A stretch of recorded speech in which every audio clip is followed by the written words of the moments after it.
Hey everyone, you're back here with your host Jay Mills at Game Panther channel. And yes, before you guess, we are back in lockdown here in Melbourne, Australia. Surprise, surprise. But that's enough about our government's incompetence for one day, right? But I've got some great news for you.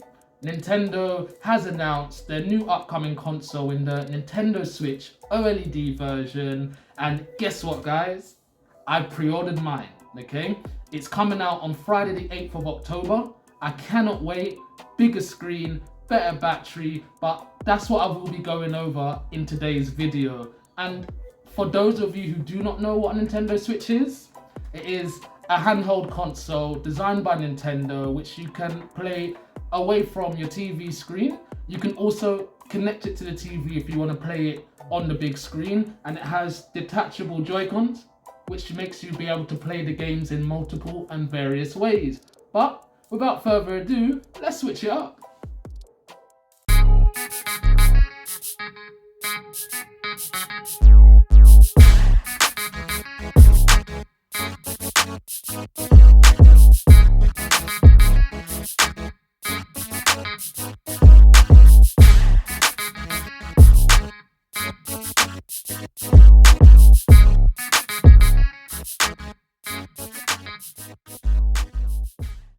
So I'm going to start with the price of the new Nintendo Switch OLED version. It's retailing here for $539 in Australia, which is hard to justify to pick it up at that price, especially considering you can pick up a PlayStation 5 discless version for $60 more, or the Xbox Series S version, which retails at $499, which would be saving you $40. And both of those consoles bring a massive upgrade to the previous generation. So when you look at Nintendo Switch OLED version, it's definitely going to come down to more personal circumstances rather than value for money. What's new with the Nintendo Switch OLED? It's designed definitely for improvements in the handheld region, clearly, okay? And I'm going to start with the screen because that is one of the most major upgrades. I'll show you the old system. The old Nintendo Switch was a 6.2 inch screen, and if you've got a Nintendo Switch Lite, it's a 5.5 inch screen. So I'm sure you can imagine the jump up to 7 inches is massive. But what's even more exciting than that is the OLED panel that's going to be in the screen. So this should make for better contrast of colors, a brighter image with less dulling, and a more submersive experience, especially when you're playing games like Legend of Zelda: The Breath of the Wild. So the next thing that they've upgraded on the Nintendo Switch OLED version is the flexible stand. And I'm going to show you what it used to be on the old Switch. As you can see, as I move, it's very flimsy. It doesn't really hold on any surface. But Nintendo have now put a long stand across the back of Nintendo Switch OLED, which will make for a much more flexible stand and can be used on multiple surfaces. So you should rest assured that you don't have to look for different places to play with your friends. And then the audio, it's now been enhanced, but there's not much more information than we got, then it's gonna be better. So again, pointing towards a better handheld experience. And the color scheme of the Switch, now this is just a simple change of color, not much more improvements there. The Joy-Con for the Nintendo Switch OLED is actually exactly the same as the old Switch, which is why it's not really mentioned here in this video.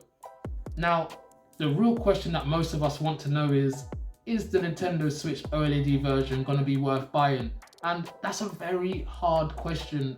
Until the console actually comes out, we won't really know. But I've tried to narrow down a few scenarios which I would take into consideration if I was making that choice. Number one, I'm going to start with trading, okay? In places like EB Games here in Australia, they're offering good value for if you trade in your old Switch. Like this version, they're offering $299 if I trade this in to buy the new Nintendo Switch OLED, which I am personally going to do. You see, I have the 2017 model, so the actual Nintendo Switch OLED version is an upgrade to mine, as I didn't get the 2019 model. The second scenario, I would go for is if you have a broken Switch and you just want a new one. That scenario is completely self-explanatory. So I would suggest if you've got it in your budget, go for it.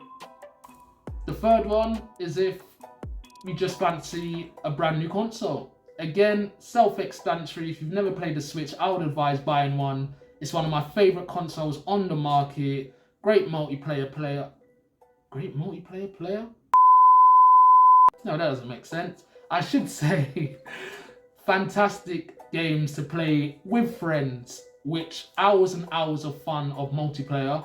Number 4, I would say if you're not getting good Wi-Fi signal in your house from your router, because the new Nintendo Switch OLED version will have a WLAN port which you can plug directly into your box. So if you believe that, you know, you want to play it docked and you want better internet, smoother connection to play online, then Nintendo Switch OLED should rectify that problem.